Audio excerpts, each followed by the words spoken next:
All right, let's jump straight in. Game week 34, it's a blank one, and quite a few big teams are missing. Arsenal, City, Villa, Palace, no games for them. Yeah, exactly. Some real heavy hitters are out, which, immediately makes things tricky for FPL managers. Absolutely. So the big question is, what's the plan?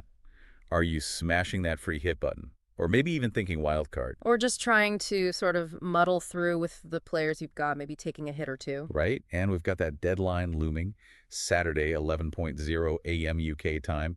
So decisions need to be made pretty sharpish. Definitely. And it seems like a lot of managers are going for the free hit this week. Makes sense, doesn't it? Building a whole new team just for this weird game week. It does. It suggests people really want to attack it, even with fewer games on. So yeah, let's dive deep into that, how to navigate this blank, whether you are using the free hit or, trying to manage without it. Okay, sounds good. Let's start with the free hit then, since it's clearly the hot topic. Just a quick reminder for anyone maybe unsure. It lets you make unlimited transfers for one game week. And then your team flips right back to how it was before. Crucially important point here. Yeah, exactly. And those free transfers you might have saved up, you keep them. They're still there for the next game week after the free hit is done. Good clarification. Yeah. Okay, so the big strategic dilemma. Use the free hit now in game week 34. Or hold it back, maybe for game week 38. What's the thinking there? Well, saving it for 38, Mm, the idea is you could target specific final day things, teams going for broke, players needing goals, that sort of thing. right, potential for chaos. Yeah, could be.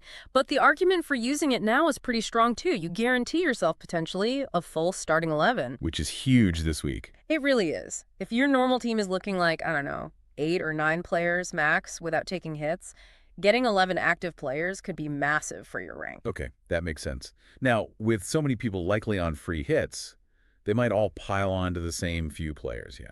Is there an opportunity here for, like, differentials, finding those less obvious picks? Absolutely. This is where a free hit gets exciting, I think.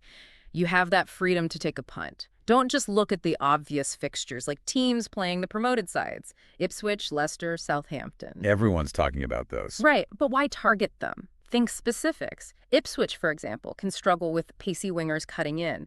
Leicester may be vulnerable on set pieces recently.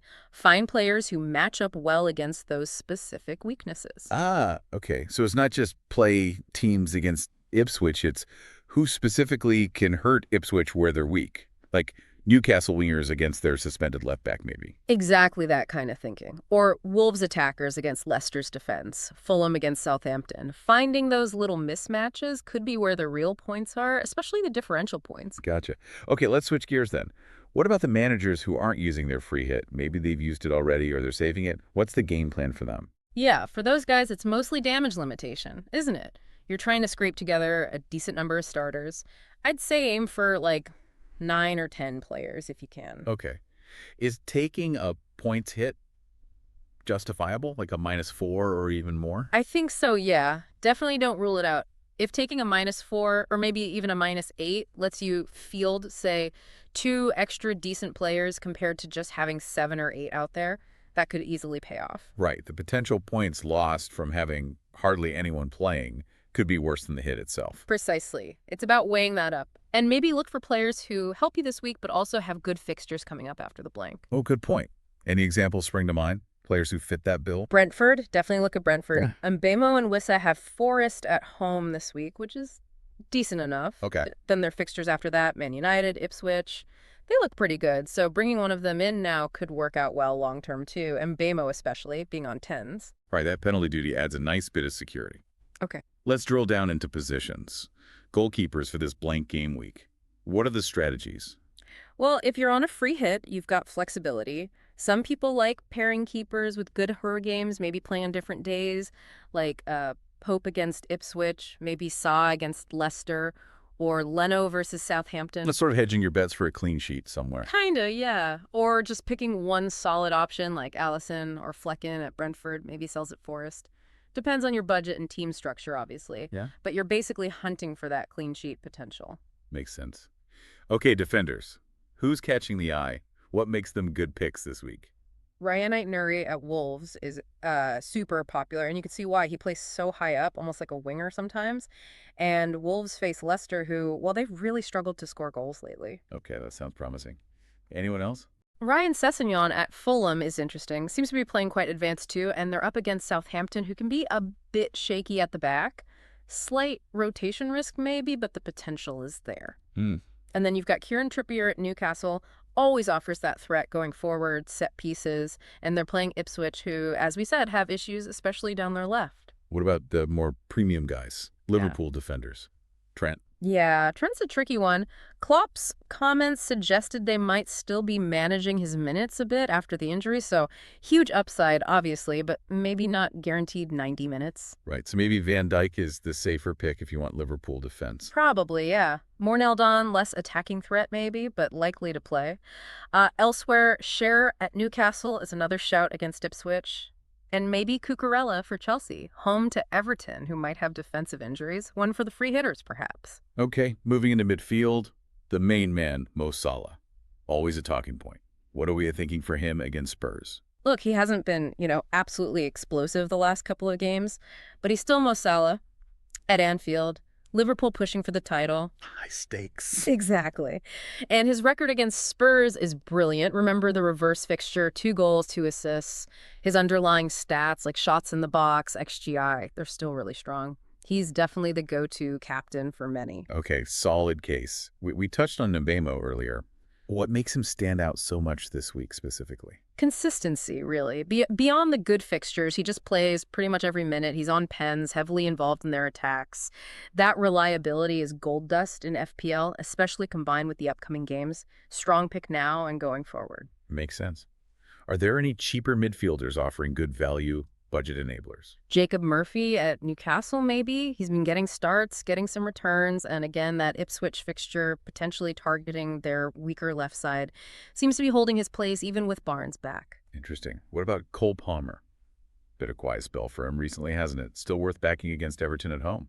Yeah, the goal drought is, a slight worry. But if you look beneath the surface, the expected goals, expected assists, they're still pretty high. He's getting in the positions. Okay. And Chelsea at home, against an Everton potentially missing, like Tarkowski, it feels like a good spot for him to get back on the score sheet. It's a calculated risk, maybe, but one free hitters might take. Right, banking on the talent and the fixture. Yeah. Any other midfield shouts? Maybe slightly under the radar? Justin Kluivert at Bournemouth. Back fit now, shown flashes this season.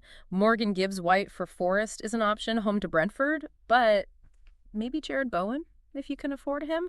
West Ham are away at Brighton, but Brighton have been conceding a fair few chances lately. Bowen often finds a way. Higher ceiling, perhaps? Potentially, yeah. Oh, and Luis Diaz at Liverpool, too, another attacking option, though maybe slightly less certain of minutes than Salah. Gotcha.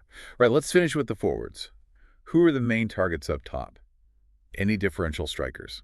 Alexander Isak, he's right up there with Salah for captaincy this week, I'd say. His home form's been fantastic, and Ipswich's away defense is not great. Really strong option. Okay, Isak a prime pick.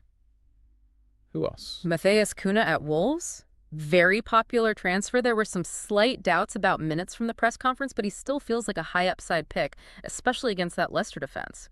Big differential potential. Risk versus reward there. Yeah. If you're really worried about Kuna's minutes, maybe Jurgen Strand-Larsen at Burnley gets regular starts. Wissa at Brentford, we've mentioned him, good now and beyond. And Jimenez at Fulham, with Muniz potentially out. Exactly. Raul Jimenez looks likely to start against Southampton. Could be a decent budget pick. Chris Wood, maybe. Forest at home could be a proper differential punt. Okay, lots of options. Let's circle back to captaincy then. Sounds like 2 main contenders, but maybe some cheeky alternatives. Yeah, I think Salah is the safe, popular choice. Liverpool's motivation, his record, all points to him. But Isak at home to Ipswich, that's a really, really strong alternative. Could easily outscore Salah this week. Right, and for the gamblers. For the free hitters looking for a big swing, yeah, maybe Cunha. Or even Palmer. Higher risk, definitely, but could pay off massively if they haul. Okay.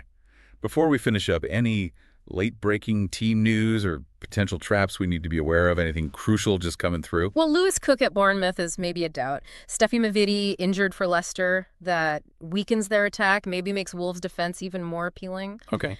Leif Davis suspended for Ipswich, we mentioned. That helps Newcastle's right side. There's always a bit of rotation risk at Newcastle now. Gordon's back, so keep an eye on lineups for Murphy, maybe. Muniz likely out for Fulham, helps Jimenez's case. Standard chaos before the deadline then. Pretty much. Always keep an eye on those last-minute updates right up until Saturday morning. Absolutely essential. Okay, so to wrap it all up, Blank Game Week 34. It's about smart free hit usage, if you have it, targeting those specific favorable fixtures, especially against the defenses that look leaky, and yeah, staying totally on top of that team news. Nailed it. And Captaincy, Salah, and Isak are the main guys, but don't be scared of a differential like Kuna or Palmer if you're feeling brave, especially on a free hit. Definitely. Consider your own situation, your mini leagues, your risk tolerance, all that good stuff. So, final thought to leave you with. We know loads of free hitters might cluster around the same players this week. Could going truly against the grain, maybe with a differential captain, be the actual key to a really big rank jump? Something to think about for sure. Could be the week for it. Worth pondering as you lock in those final teams. Right, thanks for diving deep into the Blank Game Week 34 puzzle with us today.